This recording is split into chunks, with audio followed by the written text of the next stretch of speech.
back to my channel.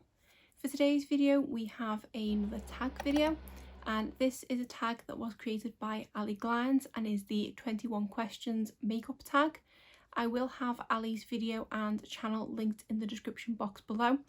So as the name would suggest, it is 21 questions all about makeup, and I thought this was such a fun tag. This is now the second tag that I'm aware of Allie Glines creating.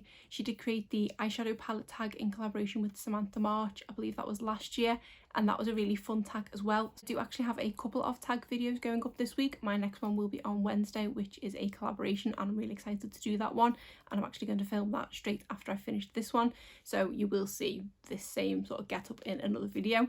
But why don't we get into the 21 questions tag. So question 1 is, what is the oldest makeup product in your collection? And for me, when I was writing my answers down, the first thing that popped into my head was the Urban Decay Naked palette.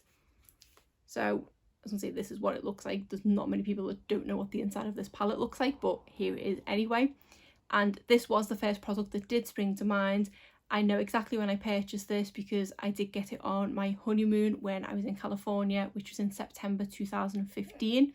So I had this down as my answer, but I was having a little bit of a sort out the other day and stumbled across this lipstick from MAC, which I know is older than the Naked palette. So this is one of their amplified lipsticks in the shade Vegas Vault, and is a pretty bright orangey peachy shade. Definitely not one I would reach for anymore. I don't know when I ever kind of wore this shade, and I'm pretty sure this lipstick was purchased before I got married. The only reason I'm pretty sure about that is I think I was with an ex-friend when I purchased it, and as of my wedding I was no longer friends with her. That's a long story, but that's how I'm pretty sure that this is older than me getting married, and obviously this was from my honeymoon. I do believe this is the oldest makeup product in my collection, and I don't really know what to do with it, to be honest. I don't think I'm ever going to wear that shade. It's obviously really old and probably not safe to wear that shade, but it doesn't really have sentimental purposes, so maybe I just need to declutter this one because I can't see me wearing it again. Question 2 is, what is your most recent makeup purchase? And that is this concealer from Makeup Revolution. This is the new Eye Bright Illuminating Under Eye Concealer with Vitamin C, and this literally arrived in the post this morning. I did place a very small Superdrug order, and I think this has only been released a few weeks at this point. I don't think I've even talked about it in a will I buy it yet, so sneak peek, I did buy it. I'm really intrigued to give this one a go. I have been trying new cheaper under eye concealers as of late because one of my go-to ones is quite expensive, so I am looking for a cheaper alternative, so I'm excited to give this one a go. Question 3 is, what is the first makeup product that you ever used? And the two things that kind of sprung to mind with this one was, I remember having a loose pigment eyeshadow pot from, it was from Boots, but I believe it was from, I think they used to have a natural collection, and it was this lavendery sort of baby bluish-esque shade, very early 2000s kind of shade, and I remember I used to use that all the time. I will Google to see if I can put a picture on the screen, but because of how far back I'm going, the chances are probably very slim, but I did used to absolutely love that eye pigment. And then another product that I thought of was a stick foundation from Avon, and only because that's kind of linked to a horror story in that I'd never worn makeup for school. It wasn't really a thing when I was 13, 14, 15 years old to wear makeup to school. You had the odd girls in school who would wear a lot of bronzer, and that was about it, and everyone was orange. I never wore makeup, but then stupidly decided on picture day to borrow a stick foundation from my mum, which wasn't in my shade, and I had the lovely, very obvious line on my chin. I hadn't blended it in at all. Beauty blenders were not a thing back then. I don't think I even used a brush. I think I literally slapped it on with my hands, and that was it. And I'm quite actually annoyed at my mum that she didn't tell me it looked terrible. It was only when I got to school and got ridiculed for it that I realised how bad of a job I'd done in my first makeup attempt. So yeah, they're the products that spring to mind for that. One has a fond memory, one not so much. Question 4 is, what is a makeup trend that you used to love but now you hate?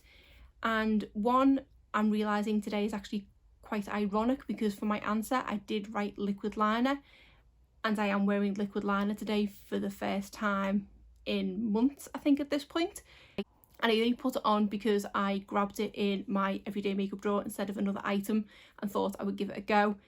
I then kind of instantly regretted it because I don't think it's even at all, so don't look too closely. And that is a reason why I now hate the trend. I mean, I was never very good at eyeliner, but I would be able to kind of make it work. But I just seem to have gotten worse with practice rather than better. So yeah, that's the trend I definitely hate now. And another trend I am kind of falling out of love with, but I'm not at the hate point yet, is matte liquid lipsticks. I do have a lot of liquid lipsticks in my collection, but because of being in lockdown and working from home, I've been reaching more for comfortable lipsticks at the moment. And the thought of wearing a drying liquid lipstick just doesn't really appeal to me anymore. So I say I'm not at the hate stage yet, but I am working my way towards there. And then question 5 on the reverse of that is, what is a trend you used to hate but now you love? And that is definitely lip liners and lip gloss. I don't think I'd worn lip gloss since sort of college and high school, and I just didn't like it, the stickiness and my hair getting stuck to it and everything like that. But again, working from home, not really going outside and having to contend with the wind, I do really like reaching for lip gloss now. And I went from having one that I think I got in a subscription box to having a decent amount of lip glosses in my collection now. Same with lip liner. It was always an extra step that I couldn't be bothered doing. It was just an extra faff. But at the moment, I am definitely loving reaching for a lip liner, especially with a gloss over the top of it. Question 6 is, what is your favourite step in your makeup routine? And I would say that would have to be eyeshadow, just because there's so many possibilities when it comes to eyeshadow, whereas mascara and eyebrows and things like that, it's the exact same thing. Yes, okay, there's different formulas, but at the end of the day, it's still the same sort of process. Whereas with eyeshadow, I do get to think and possibly be a bit creative and things like that. Not that I am creative most of the time, I do tend to go for the same kind of looks, but it is really fun to sit down and work out what palette I want to use that day and what look I want to create. Question 7 is, what is a makeup product that you can't live without? And for this one, I'm really torn. It's either between brows or mascara, but I think brows just about pips it. If I don't wear mascara, I don't feel overly self-conscious. I just prefer how I look with mascara on. But if I don't have something on my brows are, I do have hairs there, but they are quite sparse in areas and quite patchy. I do feel really self-conscious, even just kind of opening the door to a delivery man. If I don't have my brows on, I am conscious, not that they'd be looking. So yeah, I think brows just about on that one. Question 8 is, what sparked your love of makeup? And hands down, that is definitely YouTube.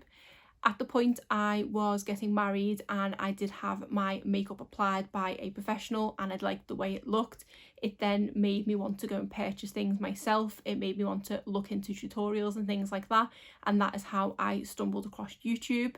For the first year or two of watching YouTube, it wasn't like on a daily basis like it pretty much is now. It was just every so often I would look up tutorials and things. But when I was on maternity leave after having my daughter and I was up through the night and was looking for things to do, that's when I did turn to YouTube a lot more, and that's when I think I sort of fell hard at that point and never looked back kind of thing. Question 9 is, what is the worst makeup look you have ever done? And the only one I can think of that I just wasn't a fan of at all is, it's one from an old video, and I think it's only on one video, and it's from a couple of years ago at this point, and I think I had my hair curly and I wasn't a big fan of how that looked, and then I had a foundation shade on that was too light for me and I just looked like a ghost, and then I think I went in with purple eyeshadow and a dark lip, and I think I just looked like I was dressed up for Halloween. I wasn't a fan of that at all. Number 10 is, what is your favourite look you've ever created? And I think that for me is probably one that I've done not so long ago with the Colourpop Mandalorian The Child palette. I just absolutely love the tone of the greens in that palette, and it has definitely made me fall in love with green a lot more. I did create a look with the green elf palette, the jalapeno palette, which I did really love, but for me to absolutely love it, it's got to be something that I feel is more wearable, whereas the one from elf was quite bright and I couldn't wear that on a daily basis, whereas the child palette, I feel like even though it's greens, it's kind of muted green, so I could wear them on a daily basis. So yeah, that is definitely one of my favourites. Question 11 is, what is your favourite drugstore makeup product? And for this, I've gone for the Colourpop foundation. Now I know technically they are not drugstore, at least in the UK they are definitely not drugstore, they are more affordable, but it was just the first product that came to mind, so I felt like I could count it in this category. This is definitely one of the favourites I've tried in the past year or two. I just absolutely love how this looks on my skin, how it applies and how it lasts throughout the day as well. And I'm so glad that I bit the bullet and just guessed at a shade and finally ordered it. Shade matching foundations online is just the worst thing. I went for the shade 55N and at the moment it is a really good shade match for me, but I'll need to see how it wears in the summer and I might have to order a slightly darker shade because I love it that much. Question 12 is, what is your favourite Splurge makeup product? And I had to go with the YSL Touche Éclat Concealer. I did nearly consider the Natasha Denona Glam palette because I do love that palette, but for me I ended up getting that heavily discounted, so it didn't end up being as much of a splurge, whereas this one definitely was a splurge. So this one normally retails for anywhere between £25 and £30, but I did actually purchase my first one of these when I was on holiday, so it was in euros. Holiday money is a bit easier for me to spend, and I just picked it up on a whim because it was our last day on holiday. I had some spare euros and I actually tried it on the back of my hand in the store that we were in it might have been Gran Canaria, and I just loved how it kind of looked on the back of my hands, the way it didn't bleed into my lines or anything like that, and it did just look really nice and was a really good shade match for me as well. So I did splurge and purchase it, and this is a favourite splurge item because I've gone on to repurchase this so many times. I do always tend to try and get it on offer, usually by buying the limited edition packaging, but for me it is a great product that I am really glad that I did splurge on. Yes, okay, I am trying to find cheaper dupes at the moment, like with that Makeup Revolution one that I purchased and one that I recently purchased from L'Oreal, but I still do end up going back to this one because it just is the best out of what I've tried. Number 13 is, what is your most repurchased makeup item? And easily the Benefit Goof Proof Brow Pencil. I think this might be the fourth one of these that I've now had, and I've probably not got that much left in here either, but I do have a backup. I always have to make sure I have a backup. Another product that I have tried to find cheaper alternatives to, or a different type of brow product, and I just always go back to this one because this is my fail safe. This is how I know to do my brows in the quickest amount of time, and I like the way they look. So yeah, this is one I'm going to continue to repurchase as well. I somehow missed a question when filming. Question 14 is, earliest makeup memory. I remember my mum applying makeup to go out when I was younger. She always used this same beat up makeup palette as her mirror, and that the hinge on the mirror was broken. I always remember the smell of the makeup as well, the foundation she used to use and the eyeshadows and things. Question 15 is, what is your favourite place to shop for makeup? And that was quite hard to decide because we have so many different websites here in the UK. We don't kind of have a one-stop shop for a lot of brands. Two that sprung to mind are Beauty Bay and Feel Unique. The reason I say Feel Unique is because they have a really good reward scheme. They have a thing where every £75 you spend on their website, you receive a £5 off voucher. They also regularly have sales across the site. The only issue is the brands on there are quite limited, which is why I also say Beauty Bay, because Beauty Bay has the brands from America and things like Dose of Colours and Ofra and things like that that I can't get on Feel Unique. So if I'm going for sort of English brands or more drugstore brands, I do tend to look on Feel Unique, but most high-end purchases do tend to be on the likes of Beauty Bay and things, but Beauty Bay's reward system is absolutely rubbish. They have something called the Tribe point system. You can only earn points on full price items, and I try and avoid paying full price for anything at all costs. So my point balance is very low given how many purchases I've made from them. So they do definitely need to up the game with their reward scheme. But other than that, it is a great place to go to find the brands that I can't get on Feel Unique. 16 is, what is the most underrated makeup item you own? And the one that I thought of for this is this e.l.f. Under Eye Setting Powder. This is a product that I don't think ever heard anyone talk about. It is just something that when I was making a purchase from e.l.f. a couple of years ago in their sale, added to my basket, and it is my holy grail under eye setting powder.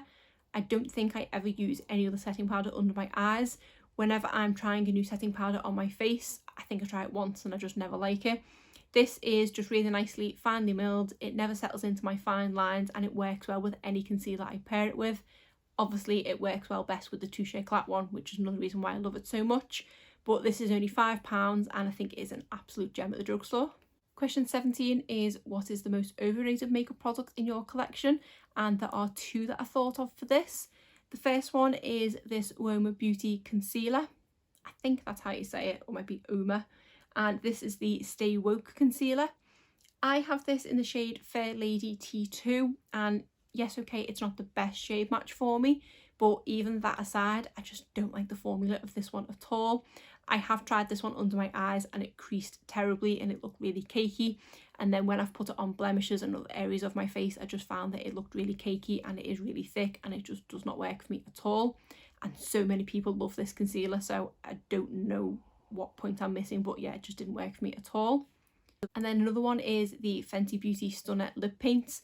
I have this one in the shade Uncuffed, and whilst this is an absolutely beautiful shade, I just don't like the application process, the way it wears, the formula or anything like that. It does have a quite unique doe foot applicator to it, in that it is sort of a flat ball, but I just found that I don't have any precision with this at all. I constantly go out the lip lines. It's quite a thin consistency, so that doesn't help either.